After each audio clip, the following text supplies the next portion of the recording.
Question 1. L'animateur d'une réunion doit tenir compte de la dynamique du groupe en considérant l'anatomie du groupe. Il doit animer selon le nombre de personnes qui se trouvent devant lui. Par exemple, s'il anime une foule, les caractéristiques de son animation seraient différentes que s'il animerait une bande ou un groupe restreint. Pourquoi? En raison des gens qui ne se connaissent pas et qui ne sont pas à la recherche du même but. En effet, il est plus simple d'animer un petit groupe en raison du plus petit nombre de personnes, de leur but commun, des liens et des normes qui les unissent. Ensuite, l'animateur tient aussi compte des caractéristiques de son équipe en termes d'attitude. Il doit tenir compte de la complémentarité, c'est-à-dire des forces, des expériences et des points de vue de chacun. Il y a aussi la cohérence où l'équipe travaille ensemble pour arriver à leurs objectifs communs. Il est important que l'équipe ait une bonne communication, que chacun puisse partager les bonnes informations et des opinions en s'entendant sur des stratégies d'action. Bien sûr, il y a également le respect où est-ce qu'il est important de se préoccuper de l'autre en écoutant ses opinions, en acceptant ses émotions et sa personnalité. Il est également important qu'une confiance règne dans l'équipe, que chacun puisse s'exprimer et recevoir les informations tout en discutant professionnellement. Nous ne le verrons pas tous précisément, mais il est important d'en prendre part de chacune de ces caractéristiques. Il y a aussi le sentiment d'appartenance, le support, la stimulation, la valorisation et le plaisir. Enfin, l'animateur s'occupe aussi de l'énergie de l'équipe. Mais il est important de savoir qu'à l'origine, le groupe n'a pas d'énergie qui lui est propre. Il trouvera son énergie au sein du groupe de personnes. Lorsqu'on évoque l'énergie des personnes, on parle d'énergie résiduelle. C'est une énergie qui demeure en chaque individu. Alors que l'énergie du groupe, c'est cette énergie qui est produite par l'interaction entre chacun des membres de l'équipe qui ont un but commun et qui établit des relations entre les individus de l'équipe. C'est cette énergie disponible que l'on veut dans une équipe de travail et elle se divise en 3 catégories. L'énergie de production, l'énergie de solidarité et l'énergie d'entretien. C'est par l'énergie de production que l'équipe utilise pour atteindre son but. Chacun se doit de coopérer pour atteindre ce but. On crée alors un climat d'efficacité. Après ça, l'énergie de solidarité dépend de l'interaction parmi les membres de l'équipe. On cherche à établir un climat de collaboration, si chacun se sent apprécié de son équipe. On cherche à établir un climat de collaboration si chacun se sent apprécié dans son équipe.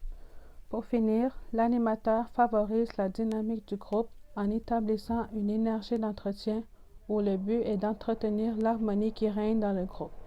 Il n'existe pas d'équipe parfaite. C'est pourquoi on veut acquérir une vigilance pour repérer ce qui ne fonctionne pas à la production ou à la solidarité. Question 2. Celui qui anime la réunion peut favoriser une participation équitable des membres, d'abord en mettant en place des normes que chacun devra respecter. Ces normes favoriseront la cohésion du groupe et permettront l'atteinte du but commun.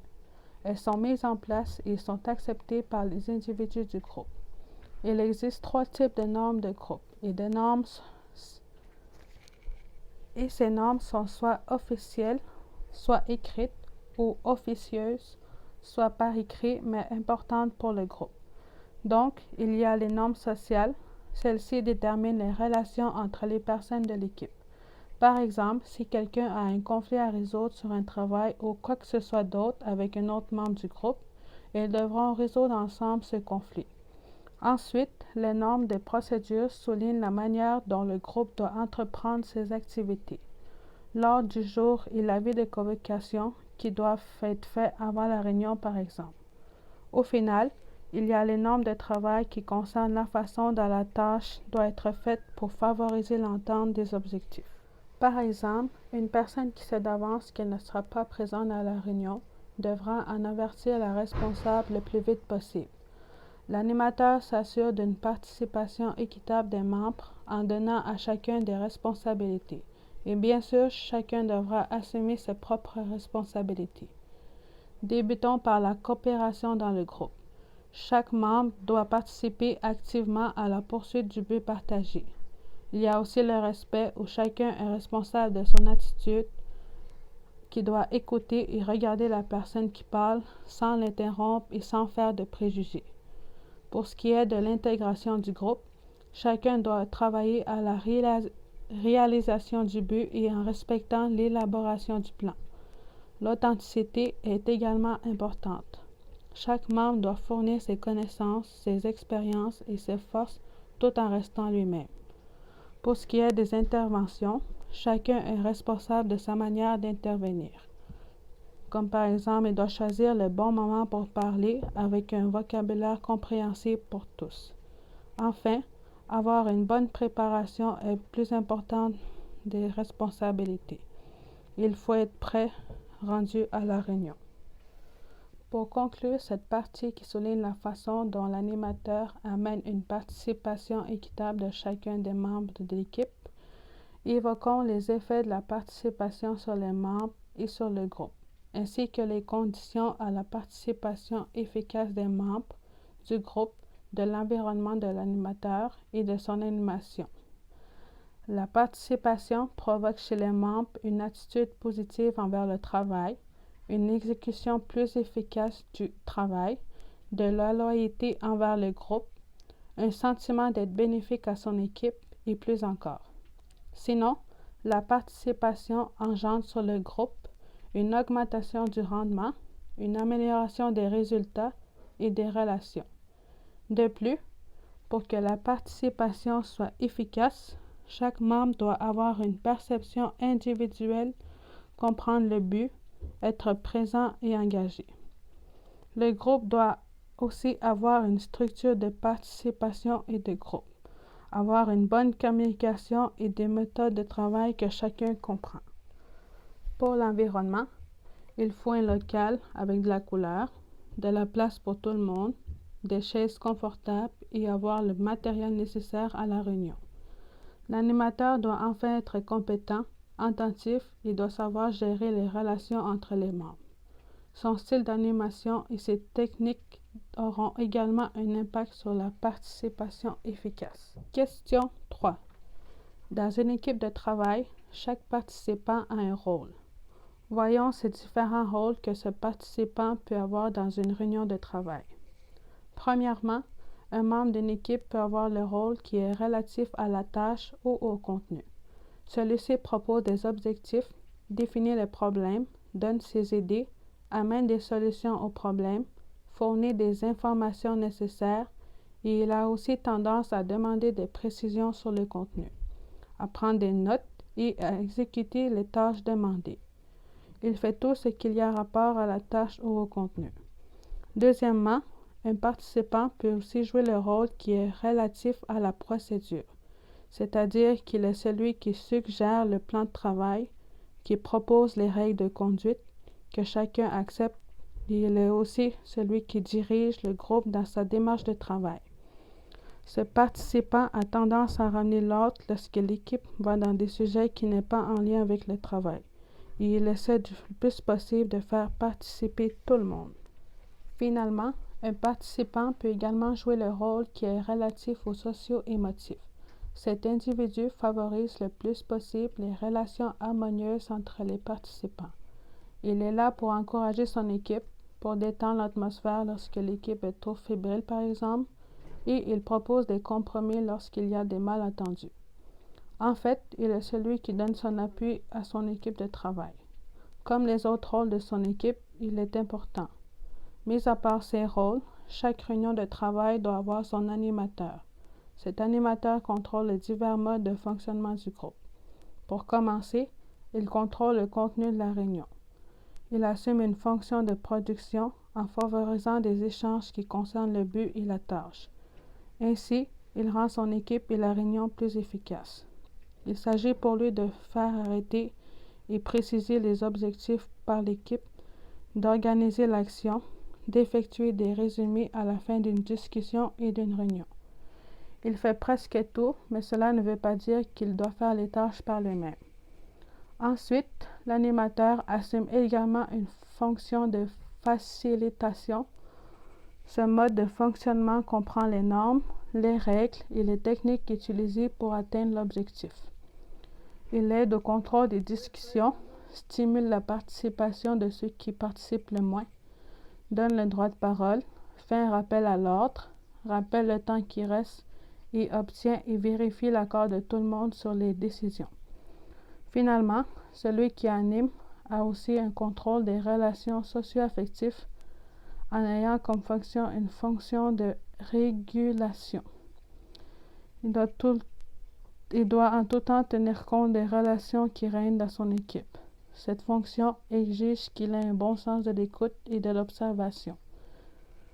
En effet, car il encourage, fait l'analyse d'une tension ressentie, amène chacun à s'exprimer, accueille les participants et aide les participants les plus timides à s'intégrer.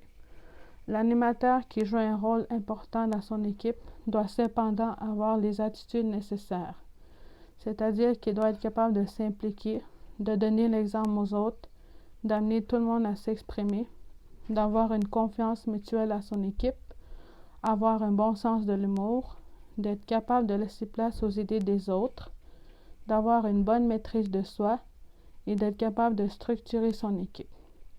L'animateur doit notamment respecter les règles d'une animation. Donc, 1. Assurer aux discussions un départ sur des bases solides. 2. Ne pas perdre de vue le but choisi. 3. Parler avec assurance et écouter. 4. Exploiter toutes les idées des autres. 5. Ne pas écraser le groupe. Et finalement, 6. Éviter de provoquer le groupe avec des propos blessants. Question 4.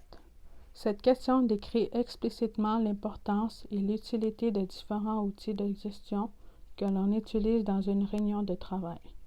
D'abord, on reçoit comme documentation avant une réunion l'avis de convocation.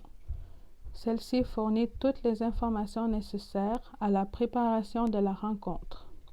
On y retrouve la date, l'heure du début et de la fin de la rencontre, le lieu et les sujets qui y seront présentés. C'est l'animateur qui s'occupe de l'envoyer aux participants de la réunion.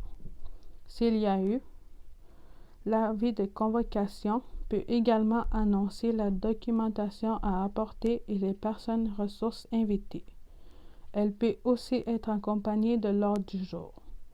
L'ordre du jour est un outil qui permet une bonne structuration de la réunion. C'est un outil indispensable car il permet de discuter des priorités et d'éliminer les pertes de temps. Il est important pour tous car il sert de guide à la réunion et il permet à chacun de se préparer avant la réunion. Chacun doit l'avoir reçu quelques heures avant la rencontre de la part de l'animateur. Dans cet ordre du jour, il doit y avoir le nom des personnes concernées à la réunion, la date et l'heure de cette réunion.